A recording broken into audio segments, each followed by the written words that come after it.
Rahmani binti Nur Hizam and my matrix number is 200624. Have you ever wondered or ever experienced accident as previous video? Well, if you want to know, this is due to the instability in the structure when loads acting parallelly has exceeded the critical maximum load, causing it to buckle. Therefore, engineers need to perform buckling analysis to prevent this kind of dangerous situation in order to avoid accidents or death, and also to improve the lacking parts of the technology in order to increase the efficiency in terms of safety for the consumer. Next, to prove my statement just now, buckling analysis will perform in this video to show you how buckle exists even in furniture. Thus, buckling analysis will perform towards the office chair. This is the real structure of the office chair owned by myself in the house. This office chair consists 2 fixed and support cylinder that made in steel alloy A36. This is the side view of the chair, the front view of the chair, thirdly the back view of the chair, and finally the top view of the chair. The buckling analysis is performed after a load acting parallelly to the cylinder column. Therefore, modification and also some calculation towards critical load is determined. But before we proceed to the next video, I assume some of you might not know what is buckling analysis. Buckling analysis, also known as linear buckling analysis. This analysis is used to predict theoretically buckling of strength of an elastic structure through value of loads and also the shape associated corresponding of the value of loads. Hence, in this video, not just to prove my statement just now, but also we did some modification to improve the chair to make it more user-friendly for any value of weight. Therefore, without further ado, it will be explained to other speakers. Hi, my name is Leong Ming Ray and my metric number is 200511. So the question is it possible for a chair to buckle? Well, I don't know. Why don't we try to collect some data of the chair first? We can measure the diameter, a line of chair cylinder, then we measure the width of the chair seat. Apparently, the chair cylinder is fixed on both sides, so its effective length factor must be 0.5. Since the chair cylinder seems to be made of steel alloy A36, so its elastic modulus and yield strength must be like this. Okay, so with this data, why don't we try to do some calculation? First, we need to obtain the slenderness ratio of the chair cylinder, which is KL/R. But before that, we need to find its radius of gyration, which again requires us to find its moment of inertia and cross-sectional area. Lots of hassle, eh? But never mind, we can do this, okay? So let's use the formula of cross-sectional area, moment of inertia, and calculate. Bam! Now we can substitute the answer back to radius of gyration, and finally, slenderness ratio, which is 22.333. Next, since the chair cylinder is made of steel, we can use a formula by the American Institute of Steel Construction (AISC) to obtain a more accurate result, especially when the chair cylinder has a rather small slenderness ratio. Okay, so the critical slenderness ratio can be calculated by this formula, which helps us to get 136.282. Since the slenderness ratio of the chair cylinder is lower than its critical slenderness ratio, so the following formula is used for its allowable axial stress, in which the top part is a max stress and the lower part is a safety factor.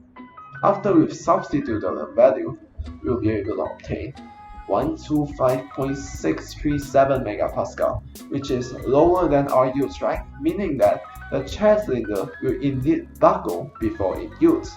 To calculate the minimum load required to cause buckling in a chair cylinder, we assume that a person sits on the edge of a seat, which creates an eccentric loading on the chair cylinder.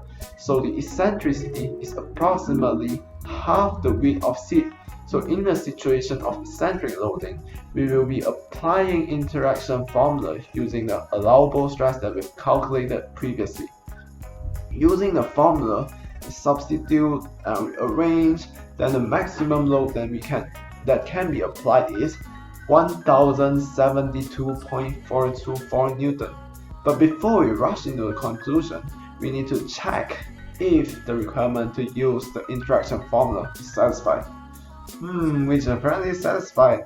Alright, so now we can convert the maximum loading to the mass of a person for easier understanding. So we will be able to find out that the equivalent mass is around 110 kg. So, answering back to our question, will the chair buckle? Yes, the chair will buckle if a mass of a person, or actually maybe 2 or 3, who knows, okay, maybe 2 persons will sit on it, is equal or more than around 110 kg. So that's all for my part. I'd like to pass to the next speaker. Thank you. Hi, my name is Yong Wei Zhong and my metric number is 200561. Now I'm going to present about the solution to the predicted problem as Leong said in previous section. Firstly, we can replace the chair cylinder with a hollow cylinder with diameter of 0.05 meter and thickness of 0.01 meter, while the other properties of the chair cylinder, such as the length and the material used, remain unchanged. To prove the feasibility of this solution, the steps in the section 3.0 are repeated to gain the values of the following. Firstly, we can find the cross-sectional area of the chair cylinder, which is, and then we can find the moment of inertia of the chair cylinder, which is. By using these two values, we can find the radius of gyration, which is, and then we can find the slenderness ratio, which is. Since the same material is used, so the elastic modulus and the yield strength are the same. Hence, the critical slenderness ratio of the material is the same. Then we can find the allowed axial stress, which is, and we found that the allowed axial stress is actually smaller than the yield strength, which means that the cylinder will buckle before it yields. Next, by using the interaction formula, we can find the maximum load, P equal to, and by using P, we can find the mass of the maximum load, which is. In conclusion, the hollow cylinder with a larger diameter can increase the moment of inertia, the radius of gyration, and make smaller slenderness ratio and increase the maximum load. This solution has been proven to be super effective because it can increase the maximum mass allowed to approximately 293 kg. This solution is very efficient and cost saving because it uses the same amount of material as the original chair cylinder due to its same cross-sectional area to support a larger mass. For solution 2, the middle part of the cylinder is reinforced. Since the chair cylinder is fixed at both ends, this means that the cylinder will buckle at the middle. Therefore, the middle part of the cylinder is reinforced by welding a hollow cylinder to its surface. This will eventually increase the cross-sectional area, moment of inertia, and finally, the maximum mass allowed. Due to larger stress or force is required to cause deflection or buckling in the cylinder. That's all from me. Thank you.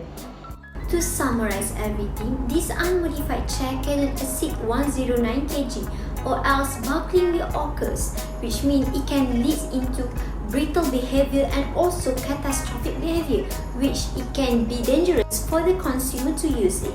After the modification has been made by Yong, the weight endurance of the chair has increased by changing the chair cylinder into a hollow cylinder that consists larger diameter and also thickness increment.